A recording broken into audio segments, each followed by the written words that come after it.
Hey everyone, welcome back to the channel. Today we're diving deep into a question that weighs heavy on every prepper's mind. How long should my preps actually last? Now, the instinctive answer, the one that echoes in the back of our minds, is as long as possible. And while that's the ultimate goal, it can feel daunting, almost paralyzing. So today we're tackling a more manageable objective, prepping for one solid month of self-sufficiency. We'll break down the essentials category by category to equip you with a practical roadmap for those crucial first 30 days. Let's get down to brass tacks. When disaster strikes, hunger and thirst come knocking. Start with food and water, the cornerstones of survival. Calories are key, pure energy to keep you going. Think rice, beans, oats, pantry titans that last and fuel you. Aim for 2,000 calories per person per day. Water is the elixir of life. 1 gallon per person per day for drinking and hygiene. Having water banked is a godsend when taps run dry. Food and water are non-negotiable, the foundation of your preps.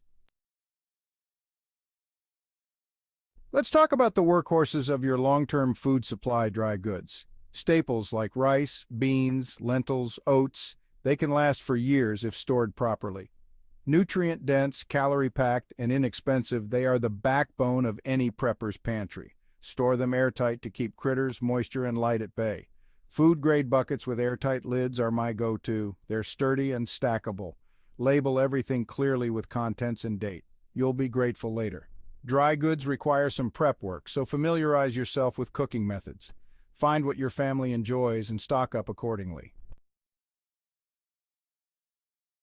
An essential element of your one-month survival stockpile: canned goods. These marvels of modern preservation are a prepper's best friend. They're shelf-stable, require minimal prep, and add variety to your diet. From fruits and vegetables to soups and meats, the options are endless. Choose low-sodium and low-preservative options for better health. Remember, canned goods don't last forever. Check expiration dates and rotate your stock. Store what you eat and eat what you store to avoid waste. Get creative with your canned goods. Add them to soups, stews, or eat them straight from the can. Stock up, learn recipes, and be ready to make a meal even when the power's out. We've talked about it before, folks, but it bears repeating. Water is life. In a crisis, access to clean, safe drinking water will be paramount. That's why building a robust water storage system is non-negotiable. The general rule of thumb is to store at least 1 gallon of water per person per day for drinking and basic hygiene. That means for a family of 4, you're looking at 120 gallons for a month. Now, I know that sounds like a lot, but trust me, it's better to have too much than not enough. Plus, there are plenty of ways to store water efficiently. You can use dedicated water storage containers, repurpose food-grade buckets, or even fill up your bathtub in a pinch.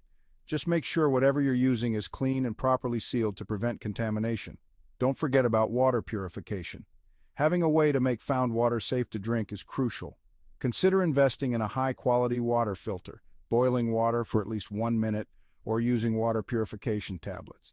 Remember, water is not something you want to gamble with. Make it a priority, folks. Your life may depend on it. Maintaining sanitation and hygiene can be a challenge when the grid is down, but it's crucial for preventing the spread of disease and staying healthy. First things first, you need a plan for dealing with human waste. If your toilets are out of commission, a bucket toilet system with trash bags and sawdust is a lifesaver. Next up, hand washing. Soap and water are best, but hand sanitizer with at least 60% alcohol is a good backup. Stock up on both. Wet wipes, baby wipes, and even good old-fashioned washcloths are invaluable for keeping yourself clean when showering isn't an option. Don't forget about oral hygiene. Toothbrushes, toothpaste, floss, and mouthwash should be in your preps. Trash disposal can become a major issue. Heavy-duty contractor bags are your friend here. Have plenty on hand. Remember, sanitation and hygiene are just as important as food and water when it comes to surviving a crisis. In a grid-down scenario, your access to power could vanish in an instant. That's why having a well-thought-out energy plan is crucial. First, assess your energy needs. What appliances and devices are essential for your survival and comfort? Prioritize those that are critical for cooking, heating, communication, and medical needs. Next, explore your power generation options. Traditional fuel-based generators are a popular choice, but they require fuel storage and maintenance. Consider solar generators as a quieter, more sustainable option. Don't forget about alternative lighting sources. Stock up on flashlights, headlamps, lanterns, and candles. Consider solar-powered options for long-term use. Think about how you'll charge essential electronics like phones, radios, and flashlights. Portable power banks, hand-crank chargers, and solar chargers are all viable options. Energy independence is key to weathering a prolonged crisis. By having multiple power sources and backup plans in place, you'll be better equipped to handle whatever comes your way.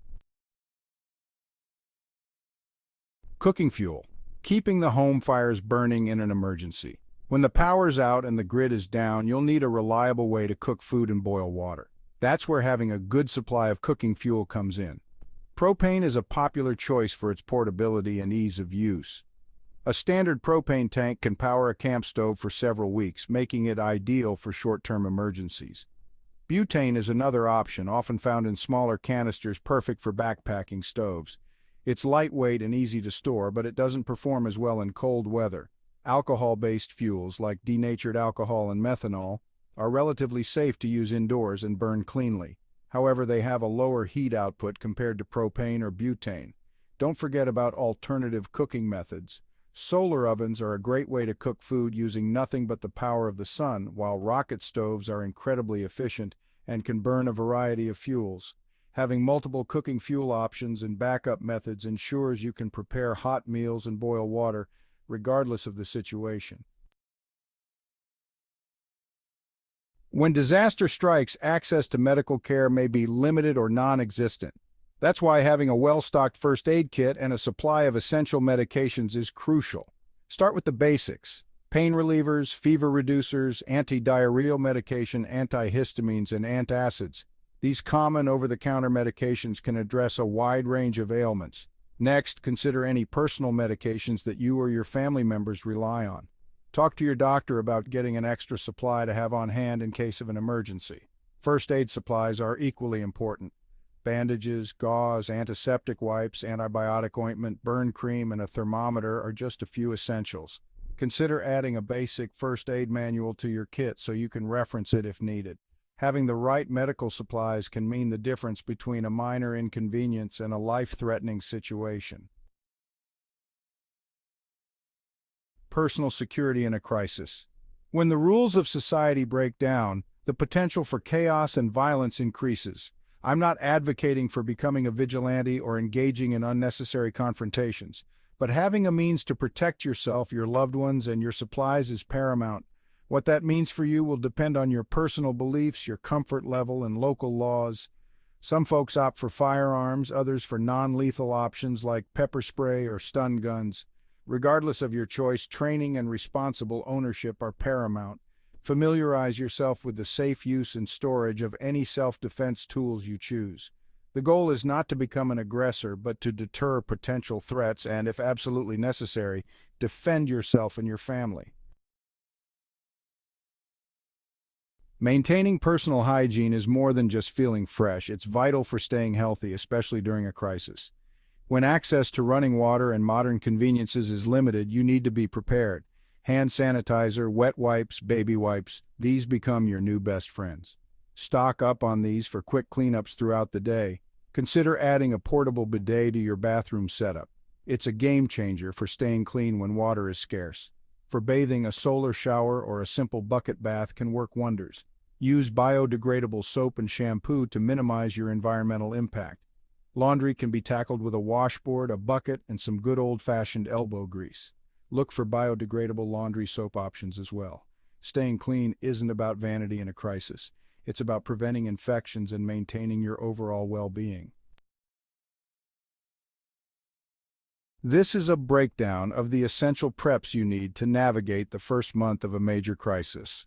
Remember, building a truly resilient lifestyle takes time, effort, and constant learning. Stay prepared, stay informed, and most importantly, stay safe out there.